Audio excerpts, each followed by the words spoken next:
Ternyata kesini larinya semua yang hilang. Kecuali ada orang lain yang melihara tuyul.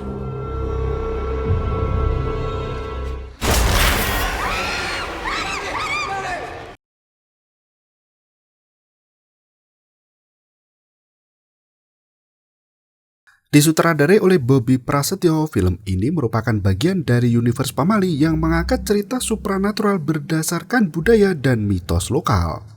Dalam kisah kali ini, sang sutradara mengangkat mitos pertumbalan dari salah satu jin peliharaan yang memberi kekayaan dalam waktu singkat.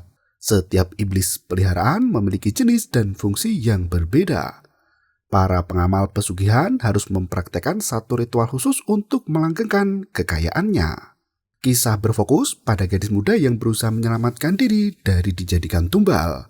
Hanya bermodalkan tekad yang kuat, gadis itu nekat mendatangi sarang iblis yang berada di bangunan angker bekas pabrik. Mampukah ia selamat dari praktek ritual sesat itu? Berikut ceritanya.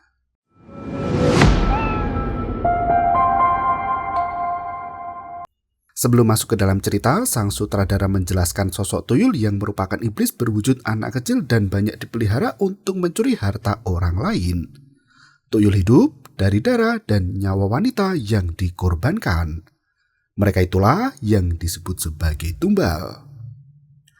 Malam itu di balik pintu gerbang hitam, seorang wanita dikurung sendirian dalam kondisi kesepian. Goresan tampak jelas menghiasi tembok ruangan itu, menandakan bahwa ia sudah lama bertahan. Wanita malang itu hanya berteman kotak musik yang berbentuk komedi putar. Ia menangis sambil menatap foto masa mudanya yang sangat cantik. Di waktu yang sama, seorang pria menikmati malamnya dengan cerutu dan minuman penghangat badan. Badai disertai angin kencang membuat dahan pepohonan menghantam kaca ventilasi sampai pecah. Wanita itu merintih ketakutan karena pecahan kaca melukai telapak kakinya. Sementara itu, pria di ruangan sebelah berdansa sendirian menikmati limpahan uang yang tak pernah habis. Dengan kaki penuh luka, wanita itu menemukan cara untuk kabur dari tempat ia disekap. Sosok iblis melesat cepat ke lantai atas untuk menggagalkan rencana si wanita. Nasnya, wanita itu sudah berhasil keluar dari lubang ventilasi dan merayap di atas genteng. Pria misterius pengamal pesugihan itu membuka gembok pintu kamar untuk memeriksa kondisi tumbalnya. Tak disangka, wanita tumbal itu berhasil turun dari atas genteng dan lari menuju ke tengah hutan.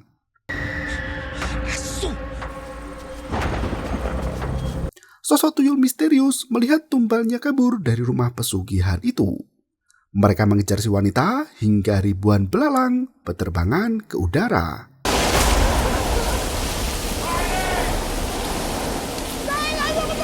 Pria misterius itu memanggil Marni untuk kembali pulang ke sarangnya. Marni berteriak kencang dengan penuh penolakan. Ia memberanikan diri untuk melawan dan berkata bahwa ia tidak mau jadi alat untuk memperkaya pria itu lagi. Marni bersumpah tidak akan memaafkan mereka walaupun dia mati. Seketika itu, Marni mati tersambar petir tepat di hadapan tuyul dan pria pemilik pesugihan. Komedi putar dengan alunan musik klasik berhenti berputar tepat di saat Marni mati.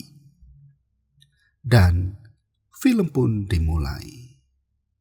Siang itu di sebuah desa terpencil banyak sebaran orang hilang yang ditempel di papan informasi. Dari sekian banyak orang hilang, semuanya adalah wanita yang berusia produktif. Pak Bagus mengambil satu selebaran dan duduk di depan sang kepala desa. Ia mempertanyakan fenomena aneh di mana setiap tahun selalu ada orang yang hilang. Pak Bagus mengaku kenal dengan wanita yang dilaporkan hilang bernama Erlin. Padahal gadis itu terkenal sangat baik dan tidak pernah berbuat macam-macam. Pak Sukiman menanggapi dengan tenang. Ia mengungkapkan bahwa Erlin bukan hilang begitu saja tapi kabur bersama pacarnya. Keluarga Erlin tidak mengetahui hal itu agar tidak dipaksa pulang. Sebagai kepala desa, Pak Sukiman menanggapi kabar orang hilang itu dengan santai dan penuh tawa. Pak Bagus kembali mengeluhkan kejadian misterius yang akhir-akhir ini menggemparkan warga. Banyak dari mereka kehilangan uang meski sudah disimpan rapi di dalam rumah. Bu Sida, sang pemilik warung desa itu sampai memecat beberapa pegawainya karena tidak bisa membayar upah mereka. Kini hanya ada satu pegawai yaitu Ambar yang merupakan seorang janda dengan 2 orang anak. Bu Sida merasa kasihan jika ia harus memecat Ambar karena kondisi ekonomi wanita itu sangat memprihatinkan. Pak Bagus berpikir jika di kampung mereka itu ada pencuri yang bersembunyi. Pak Sukiman kembali mengelak dan berkata bahwa kasus pencurian seperti ini sudah sering terjadi sejak dulu kala. Ia selalu mengimbau warga agar tetap berhati-hati dalam menyimpan barang karena yang namanya pencurian bisa menimpa siapa saja. Tak hanya Pak Bagus yang mengungkapkan keresahan hatinya. Beberapa warga lain ikut melapor ke Pak Kades setelah kehilangan sejumlah uang di rumahnya. Bahkan peristiwa hilangnya uang terjadi juga di kampung sebelah. Tembong, anak Pak Kades, selalu menemani sang ayah duduk di kursi seberang. Warga wanita itu berkata bahwa adiknya tinggal di kampung sebelah dan uang selalu hilang, bahkan di setiap harinya. Pak Kades mengaku tidak bisa berbuat banyak terkait masalah kampung lain. Pak Sukiman memberi solusi lain pada warga yang kesulitan uang. Ia meminta putra-putri muda untuk ikut pelatihan kerja di kapal pesiar yang akan dibuka pendaftarannya minggu depan. Sore harinya, Bu Sida mengikat semua uang hasil penjualan dengan karet gelang. Ia sengaja mengikat uang itu per 1 juta agar tidak hilang sebagian. Bahkan, gulungan itu dimasukkan ke dalam kaleng agar tidak dimakan rayap. Putri Bu Sida mengeluhkan hilangnya uang 500.000 dalam seminggu. Bu Sida yakin dengan menandai uang itu, mereka tidak akan kecurian lagi. Aji, putra bungsu Bu Ambar, masih berada di warung milik Bu Sida untuk menunggu kakaknya menjemput. Tak berselang lama, Putri yang baru pulang sekolah di bangku SMA itu datang juga. Pak Sukiman menyapa Putri sambil bertanya apakah mau menjemput Aji. Putri membenarkan pertanyaan itu sambil masuk ke area dapur. Bu Sida mengingatkan Ambar untuk membungkus 2 nasi dengan lauk ayam agar Putri dan Aji bisa makan sehat. Putri merasa tak enak hati karena setiap hari ia selalu mendapat makanan gratis dari Bu Sida. Pak Sukiman langsung menasihati Putri agar tidak menolak rezeki yang datang. Ambar memberi bungkusan nasi itu pada Putri sambil mengucapkan terima kasih pada Bu Sida. Matur suwun, Bu. Sesampainya di rumah, Putri kembali mengeluhkan kondisi ekonomi keluarga yang bergantung pada belas kasihan orang lain. Ambar menjelaskan pada Putri tercinta bahwa Bu Sida selalu baik pada mereka sejak pertama kali bekerja di sana. Bahkan dari semua karyawan yang dipecat, hanya Ambar yang masih dipertahankan. Putri mengaku tidak betah hidup sebagai orang miskin. Ia bersikeras hendak mencari peluang lain agar bisa menjadi orang kaya. Putri menunjukkan selebaran di SMA tentang pelatihan pelayaran. Ia ingin ikut pelatihan itu agar bisa segera bekerja di kapal dan menaikkan ekonomi keluarga. Ambar terdiam 1000 bahasa. Ia tak tahu harus menggunakan uang siapa untuk membayar biaya pendaftaran sebesar 500.000. Putri semakin kecewa dan melenggang pergi masuk kamar. Ambar menegaskan bahwa 500.000 itu bukan uang sedikit. Mereka bisa menggunakan uang itu untuk mencicil bayar kontrakan, apalagi mereka sudah menunggak 2 bulan dan belum membayar SPP sekolah Aji juga. Putri emosi melihat tingkah Aji yang gemar coret-coret di tembok rumah. Ia memarahi adiknya itu hingga Aji melenggang pergi dari hadapan sang kakak. Putri masih bersikeras hendak ikut pelatihan pelayaran itu meski Ambar menolak dengan keras. Ambar menegaskan tidak ada gunanya hidup berkelimang harta jika jauh dari keluarga. Yang terpenting bagi Ambar adalah mereka bisa tetap bersama dalam suka maupun duka. Apalagi ayah Putri sudah pergi meninggalkan rumah. Ambar hanya tidak mau kehilangan putri tercintanya itu. Aji sibuk mendorong mainan otok-otok yang terbuat dari bambu, sementara Putri tak kuasa menahan emosi yang meledak di dalam dada.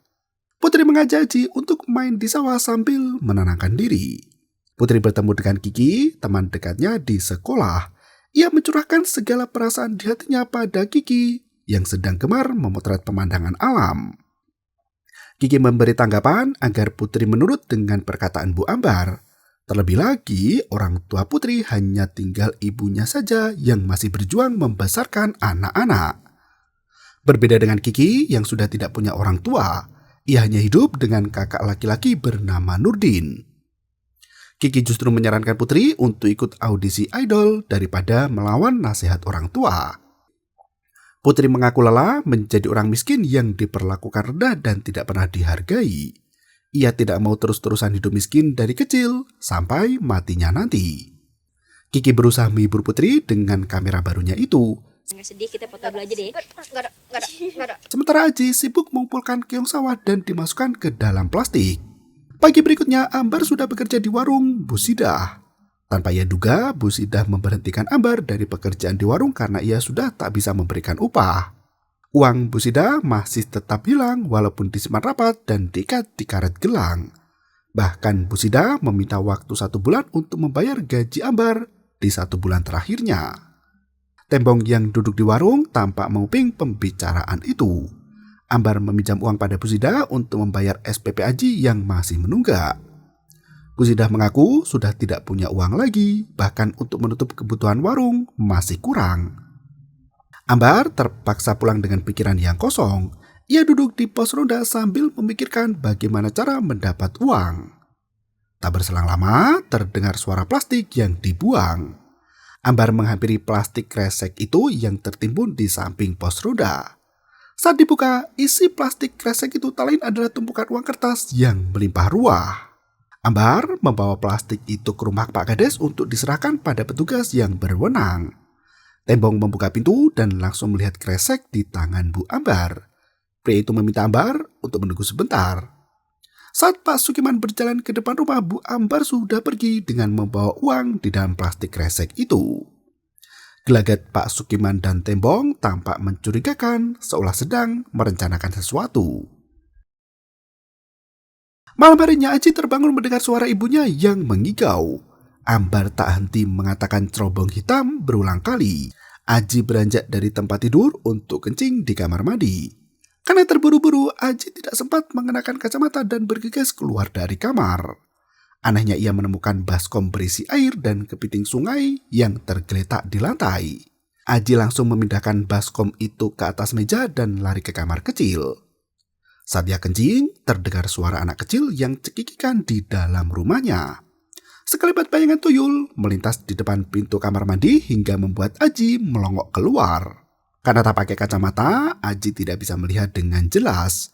Ia mencari keberadaan baskom berisi kepiting yuyu yang sudah bergeser ke ujung meja.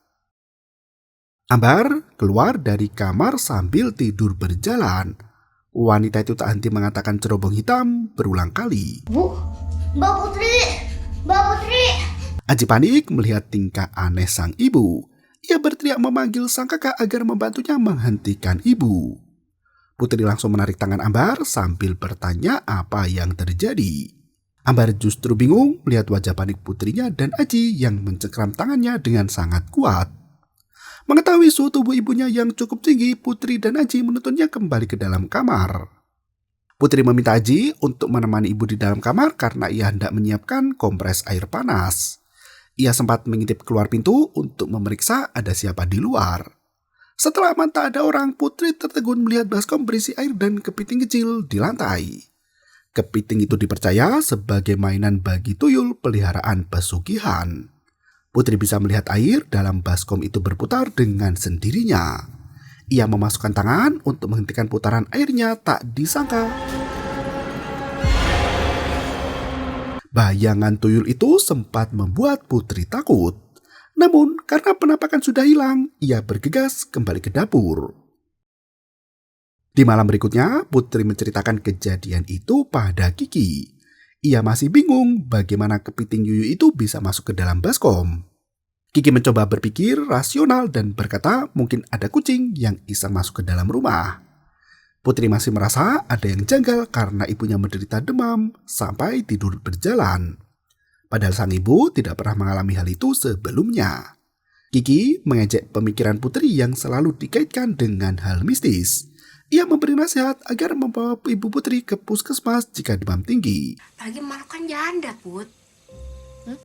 Tak berselang lama, Nurdi keluar bersama sepupunya Cecep.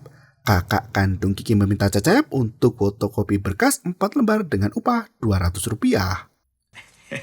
200 200 Bang Nurdin.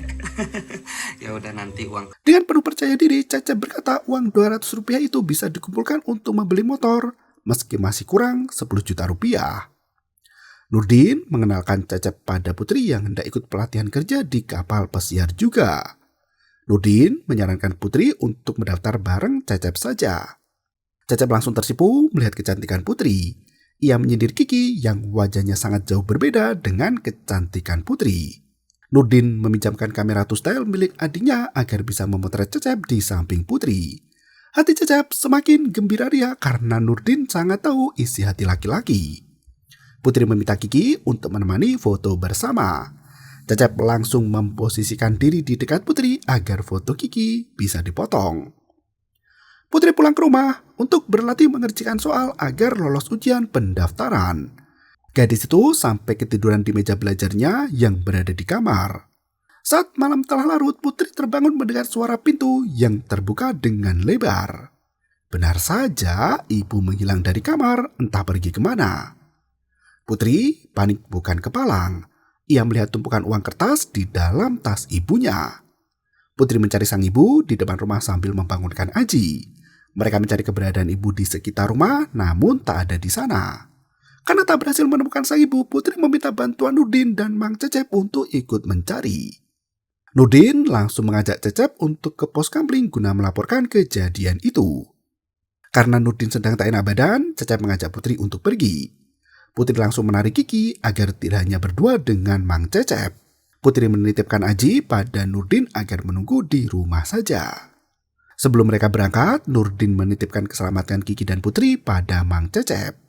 Sesampainya di pos kamling, Pak Sukiman berada di sana bersama anaknya Tembong dan 2 warga lainnya. Pak Sukiman sedang melakukan kampanye agar warga di RT Pak Ilham kembali memilih dirinya sebagai kepala desa. Begitu melihat Putri, Pak Sukiman langsung memperhatikan gadis itu.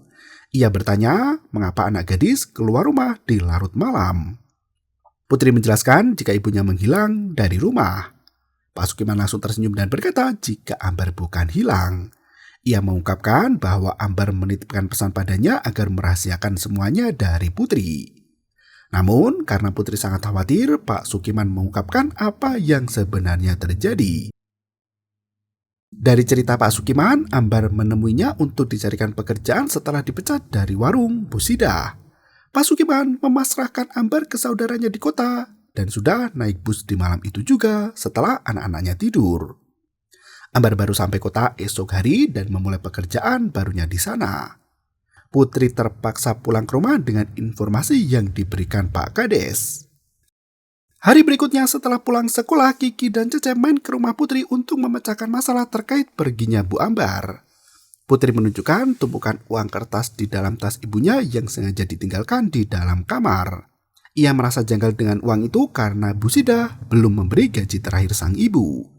Apalagi semua pakaian ibu masih lengkap di dalam kamar dan sandal jepitnya pun masih ada di depan rumah. Tak mungkin sang ibu pergi ke kota tanpa membawa uang. Aji malah sibuk mencoret tembok rumah hingga membuat Putri emosi. Aji berkata jika ibu sering mengigau tentang cerobong hitam di malam sebelum menghilang. Ternyata Aji menggambar wujud cerobong hitam itu karena selalu terngiang di kepalanya. Putri mencoba menganalisa di mana terdapat cerobong hitam tinggi dari pohon. Ia berpikir jika tempat itu adalah sebuah pabrik terbengkelai milik Pak Karsono. Pria itu adalah orang kaya raya yang mendominasi desa di masa lalu. Saking kayanya, Pak Karsono memiliki pabrik pribadi yang terletak di dalam hutan. Setelah bangkrut, pabrik Pak Karsono mulai ditinggalkan hingga tak terurus selama beberapa tahun. Warga desa sampai takut mendekati wilayah itu karena terkenal angker dan banyak hantu. Apalagi ada desas-desus yang mengatakan bahwa Pak Karsono memelihara tuyul. Selain itu, di dalam hutan juga terdapat sosok mistis yang dipercaya warga sebagai kuntilanak hitam. Cecep semakin takut mendengar kabar itu. Menurut kepercayaan warga desa, kuntilanak hitam adalah yang paling kejam dari kuntilanak warna lainnya karena punya dendam yang dibawa mati. Putri langsung mengambil jaket untuk pergi ke pabrik kimia milik Pak Karsono itu. Cecep membujuk Putri untuk tidak pergi ke sana. Tapi karena tekad Putri sudah sangat kuat, Kiki tak tega membiarkan sahabatnya sendirian. Kiki meminta Cecep untuk membantu Putri agar tidak terjadi sesuatu hal yang buruk. Aji merengek ingin ikut kakaknya. Karena jarak pabrik tidak terlalu jauh dari rumahnya, Putri meminta Aji untuk tetap menunggu di dalam rumah.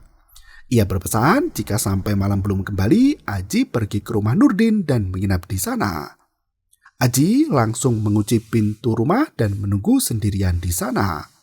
Putri, Kiki, dan Cecep pergi ke hutan menggunakan sepeda. Mereka melewati persawahan dan perkebunan warga untuk masuk ke wilayah hutan terlarang. Saat mereka bertiga pergi, Tembong sempat melihat kejadian itu. Sore harinya, Putri dan teman-temannya baru tiba di kawasan pabrik bekas kimia. Dari pintu rimba, pabrik itu berjarak 3 km dan hanya bisa ditempuh dengan berjalan kaki. Keberanian Cecep mulai ciut karena langit sudah semakin gelap dan sebentar lagi masuk waktu maghrib. Ia meminta Putri untuk mempertimbangkan kembali niatnya mencari ibu di pabrik itu. Menurut Cecep, lebih baik mereka melibatkan warga dan mencari bersama orang banyak. Putri justru mempersilahkan Cecep pulang. Kiki menyindir sikap Cecep yang penakut tapi berani menaruh hati pada Putri. Kalau Mas Cecep mau balik, gak apa-apa. Karena Kiki ikut menemani Putri, Cecep tak punya pilihan lain dan lari mengejar mereka. Perjalanan itu terasa sangat panjang hingga malam mulai menjelang. Kiki sempat membicarakan sosok Kunti yang sering menampakkan diri di malam hari. Cecep yang ketakutan sampai tersandung batang pohon dan sendalnya jebol. Pria itu tertinggal cukup jauh dari Putri dan Kiki. Ia melihat ada bayangan hitam yang berdiri di balik kabut putih tebal. Senter Cecep berkedip seperti mau mati. Cecep menyinari sosok hitam tinggi besar itu hingga tiba-tiba Cecep mengumpat saat dikagetkan oleh Kiki. Padahal saat berada di hutan mereka harus bersikap sopan dan tidak boleh mengucapkan kata kasar. Kiki langsung memarahi Cecep bahwa umpatan kasar itu adalah pamali dilakukan saat mereka berada di tengah hutan. Tembong pulang ke rumah dan memberitahu ayahnya jika Putri pergi ke hutan bersama Kiki dan Cecep. Pak Sukiman marah besar pada putranya itu. Ia berkata jika Tembong seharusnya menghentikan Putri agar tidak pergi ke pabrik itu. Sukiman sampai mengancam hendak membunuh Tembong jika mereka gagal menghentikan Putri dan gadis itu tiba di pabrik terlebih dahulu. Tembong berteriak memohon ampun sambil berkata bahwa Aji, adik kandung Putri, ditinggalkan di rumah sendirian. Pak Sukiman langsung berniat jahat untuk menculik Aji dan dijadikan tawanan agar Putri tidak bisa berkutik lagi. Di tempat lain, Aji masih sibuk mencoret-coret tembok rumah. Naasnya listrik di rumah padam seketika. Aji menyalakan lilin di atas meja yang sudah terpasang di sana. Tampaknya desa itu memang sering kejadian mati lampu di malam hari. Suara aneh muncul dari kamar sang ibu. Aji memberanikan diri untuk memeriksa kamar itu. Tak disangka, mainan otok-otok itu berjalan sendiri di bawah kolong ranjang. Aji mengintip ke bawah tempat tidur sambil bertanya siapa yang main sendirian di sana. Aji mengajak sosok astral itu untuk main bersama dan keluar dari kolong ranjang.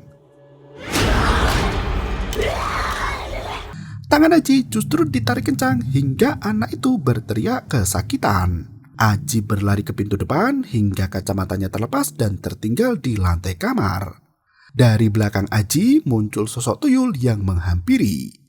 Aji semakin takut dan berteriak memanggil Putri sambil berusaha membuka pintu keluar. Seketika itu, Pak Sukiman baru tiba di rumah itu tepat di saat Aji lari menghindari tuyul.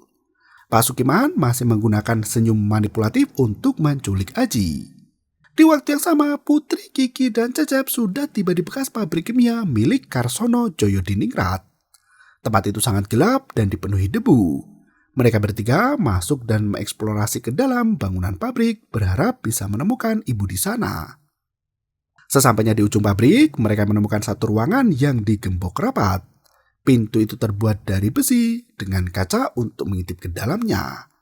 Kiki mendapat telepon dari Nurdin saat Cecep berusaha menjebol gembok di pintu itu. Nurdin mendengar suara Cecep yang mengatakan jika gembok pabrik kimia itu sulit dibuka. Nurdin langsung marah pada Kiki dan langsung menyuruh adiknya untuk pulang saat itu juga. Kiki pura-pura kehilangan sinyal dan langsung menutup telepon dari kakaknya itu. Cecep menemukan kapak untuk memukul gembok itu. Ia mencoba berulang kali, tapi tidak pernah berhasil. Putri mengambil alih kapak itu dan berhasil membuka gembok dalam sekali tebas. Mereka masuk ke dalam inti pabrik kimia hingga tiba-tiba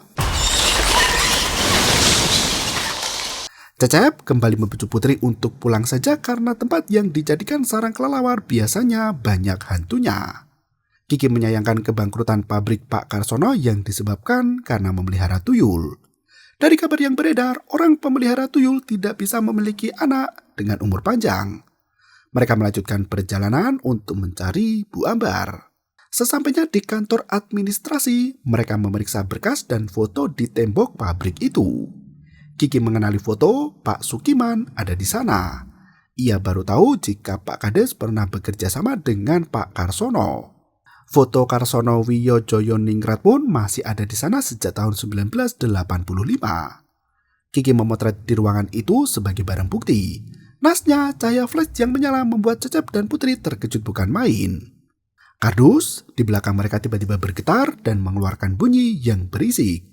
Mereka pergi bersama-sama membuka kardus itu yang ternyata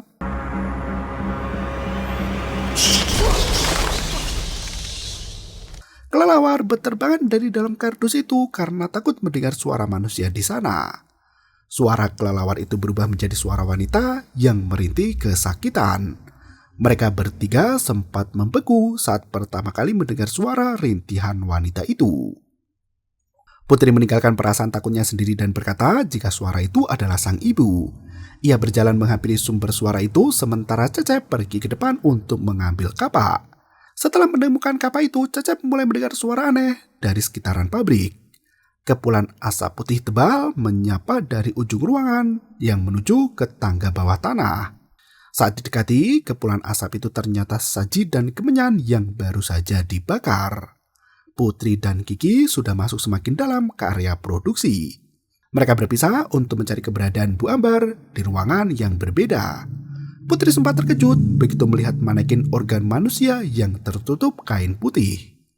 Di dalam ruangan itu penuh dengan poster anatomi tubuh manusia dan pamflet pencarian orang hilang.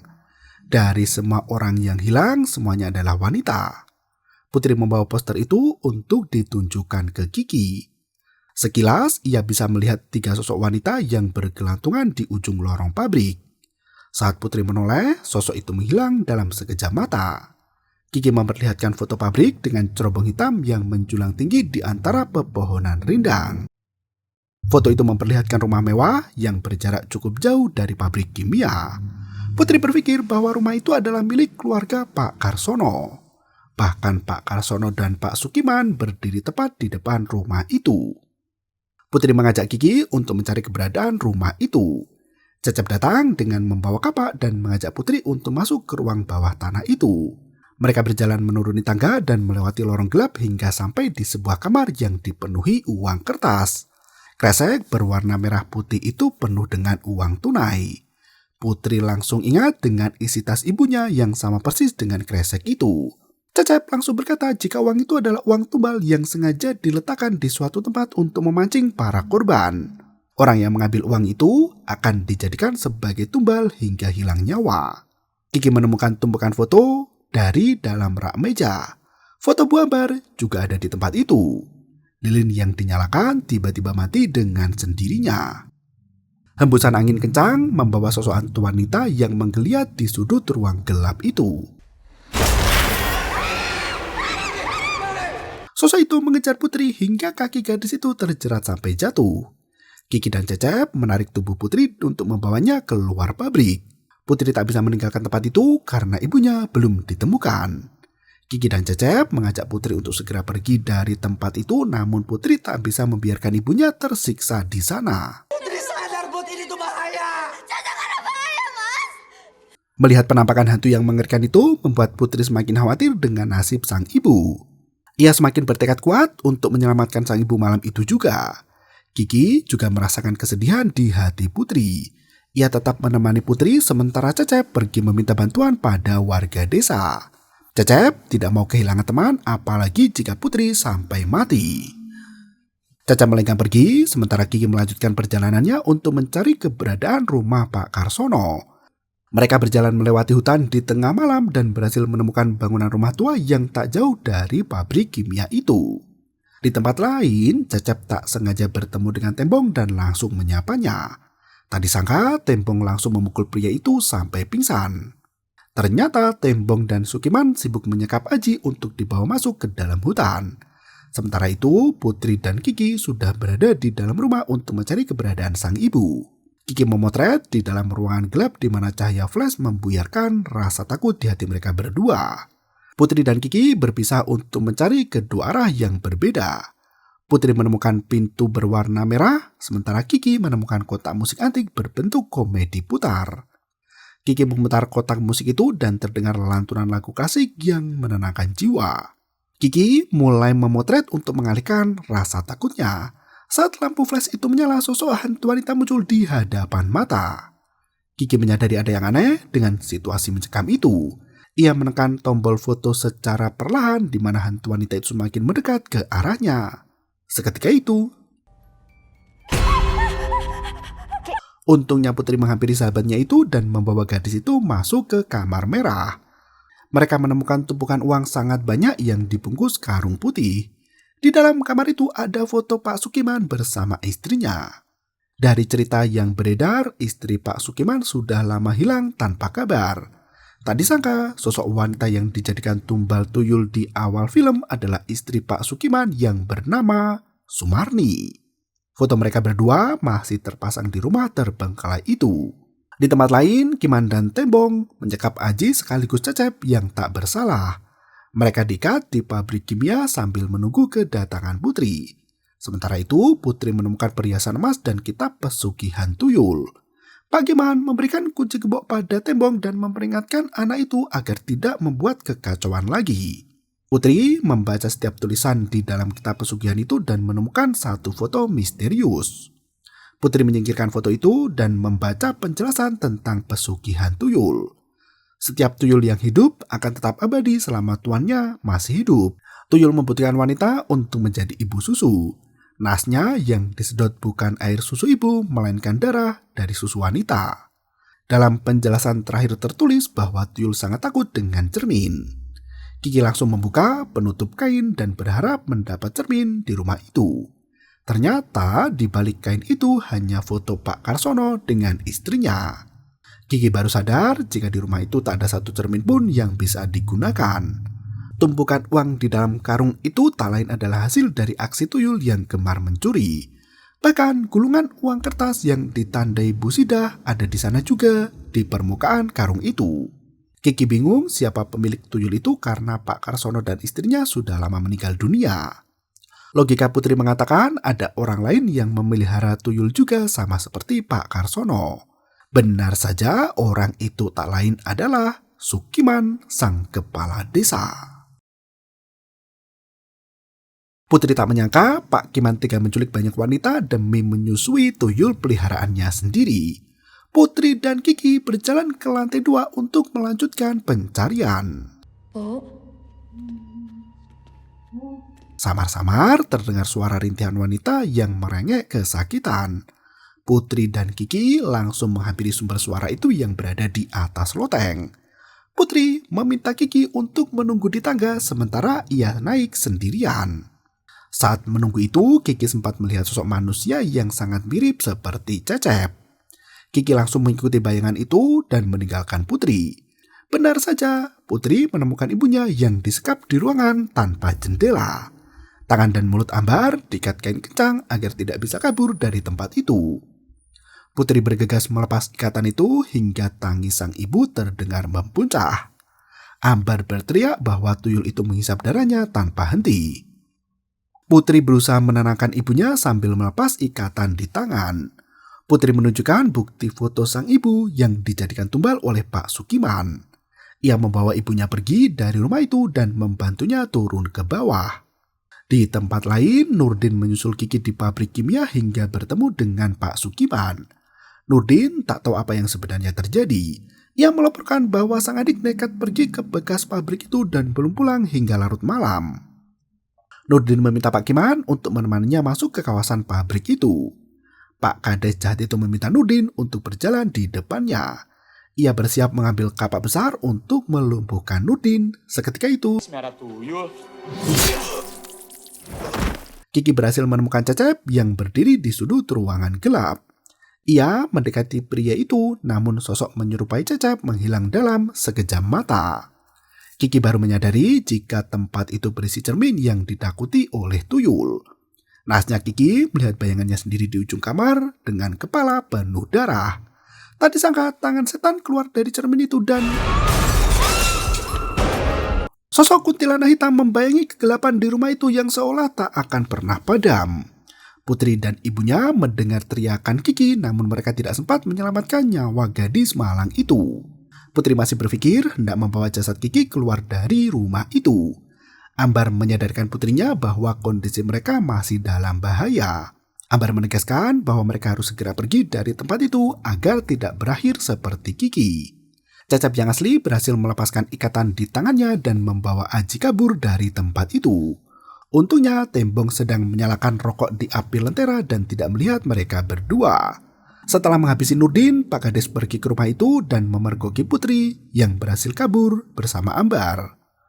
Karena sudah tidak kuat berlari, Ambar terjatuh tepat di hadapan Pak Sukiman.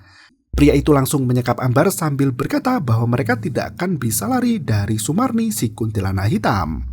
Ia sengaja menyekap Ambar di ruang gelap itu agar tidak dibunuh oleh Sumarni. Putri menyerang dari belakang untuk menyelamatkan ibu dari sekapan Pak Kades. Kalung jimat pria itu sampai terlepas dari lehernya. Kalung dengan batu merah itu terhempas ke tanah hingga Sukiman panik bukan kepalang. Ia mencari keberadaan kalung itu dan membiarkan Putri kabur dari tempat itu. Tak berselang lama, sosok kuntilanak hitam muncul di hadapan Pak Kades untuk membalaskan dendam ke Sumat. Putri bisa melihat semua kejadian dari balik tumpukan daun kering. Pak Sukiman berhasil menemukan kalung jimat itu lagi dan menyerang dengan mantra sihir. Sosok kuntilanak hitam itu menghilang bagi debu tanpa melakukan perlawanan apapun. Sukiman yang arogan semakin membusukkan dada.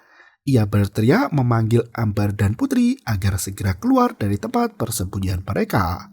Sukiman hendak membunuh Aji yang sudah disekap di pabrik kimia. Ia menunjukkan kacamata Aji sebagai bukti agar Ambar dan Putri mau menyerahkan diri.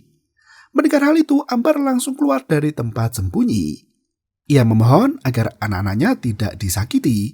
Naasnya Sukiman tidak pernah menepati janji. Ia membawa Ambar pergi tanpa peduli dengan nasib Putri maupun Aji. Di tempat lain, Cecep masih dikejar oleh Tembong yang berlari kencang di belakangnya. Cecep terpaksa sembunyi di sebuah ruangan yang penuh dengan patung manusia. Saat Cecep berjalan menjauh, semua patung itu bergerak dan berjalan ke arahnya. Cecep penasaran dengan isi kain putih itu dan menyibak satu helai seketika itu. Satu kain yang tersisa berisi patung anatomi tubuh manusia dengan sosok hantu wanita yang berdiri di belakangnya. Cecep yang ketakutan berjalan mundur ke belakang hingga tak sengaja menginjak saklar listrik. Alat gerinda berputar kencang dengan sendirinya dan satu masalah hidup Cecep tuntas seketika. Tembong mati dengan kepala terhunus gerinda di mana darah pria itu menetes ke kening Cecep. Aji yang sembunyi di dalam gentong merangkak keluar untuk mencari keberadaan kakaknya.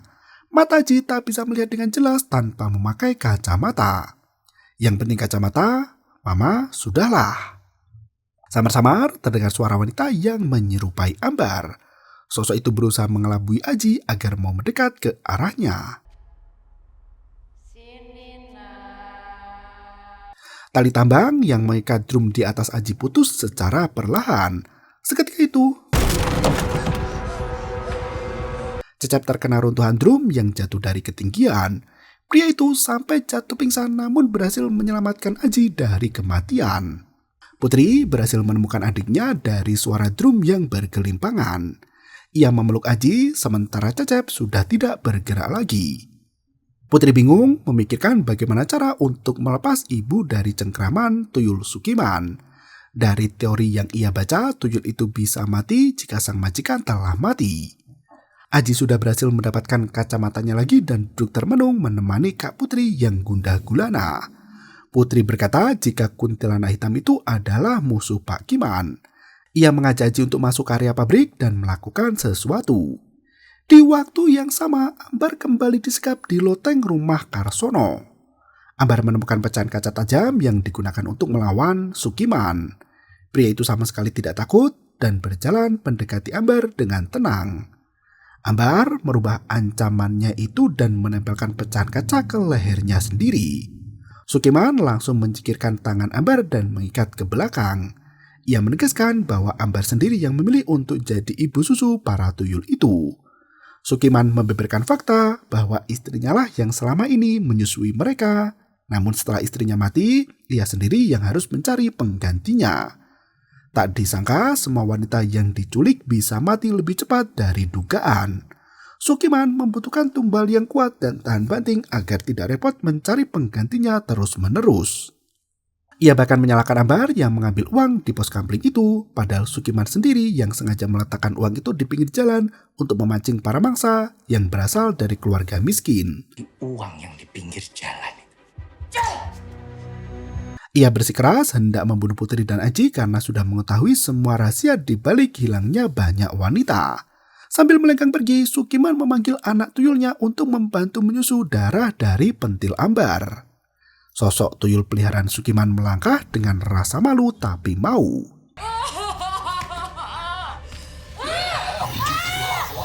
Saat Sukiman keluar dari kamar itu, Aji memancing pria itu untuk mengejarnya di kamar lain. Aji bersembunyi di dalam lemari sementara Sukiman sudah bersiap dengan kapak besar di tangannya. Saat Aji berusaha untuk tetap diam, tiba-tiba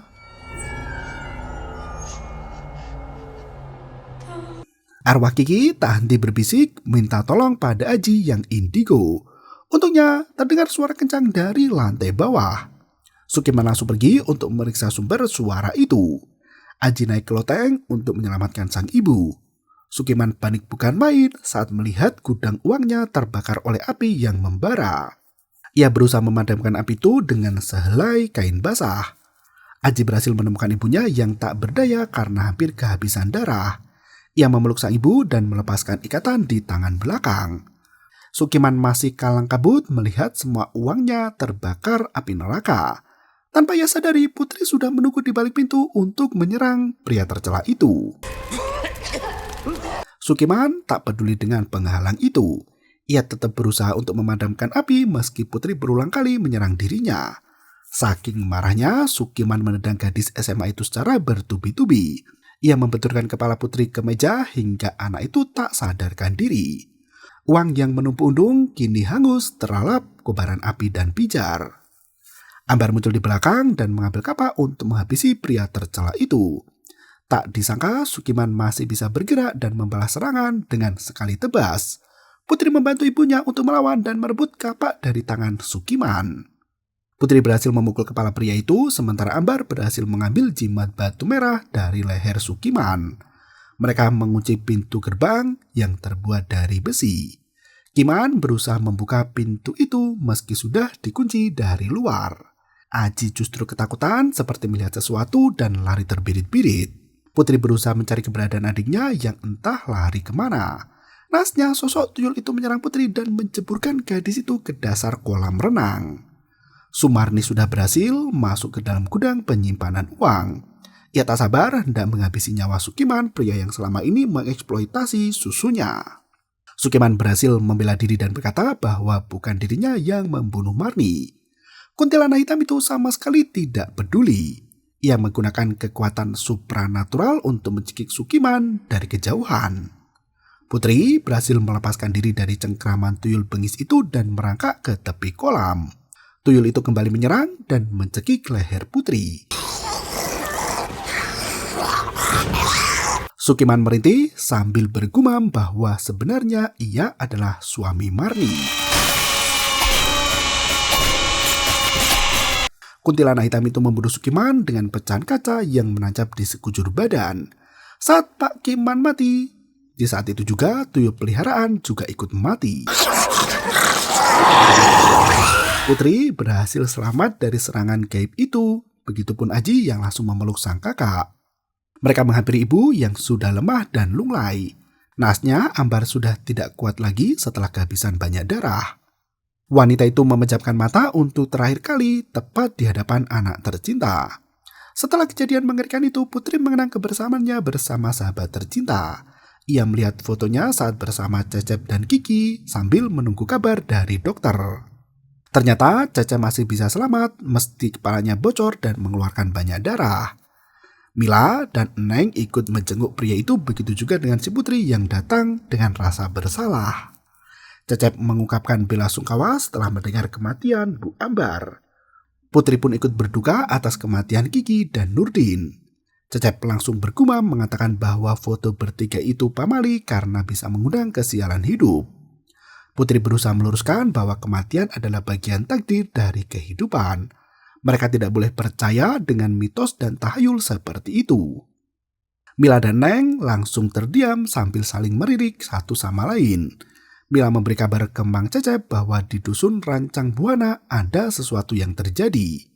Cecep langsung bertanya apakah yang dimaksud itu dusun pocong. Mila hanya terdiam dan film pun berakhir. Dengan narasi budaya lokal yang kental dan emosional, film ini menegaskan betapa kuatnya konsekuensi dari larangan adat yang dilanggar. Atmosfer yang mencekam ditambah dengan karakter makhluk gaib yang menyeramkan, film ini berhasil menyajikan pengalaman menegangkan di layar kaca. Pamali bukan sekedar mitos kosong, tapi aturan tak tertulis yang terbuat untuk menjaga keseimbangan antara manusia, alam, dan yang gaib. Kisah Ambar menyeratkan bahwa manusia sering tidak sadar jika jalan hidup yang ia pilih sudah menjadikan dirinya sebagai tumbal. Apa yang menghantui tidak selalu tentang setan, namun kesalahan hidup yang tak bisa diubah. Film ini mengingatkan pentingnya manusia untuk berhati-hati dalam mengambil sikap dan tindakan. Jangan sampai ujian hidup membuat kita mati rasa dan menanggalkan rasa kemanusiaan hingga mengorbankan nyawa orang tercinta. Dengan film ini, semoga membuat kita lebih bijak dan memahami bahwa setiap perbuatan selalu memilih konsekuensi lebih dari yang terlihat maupun yang tidak terlihat. Terima kasih dan sampai jumpa.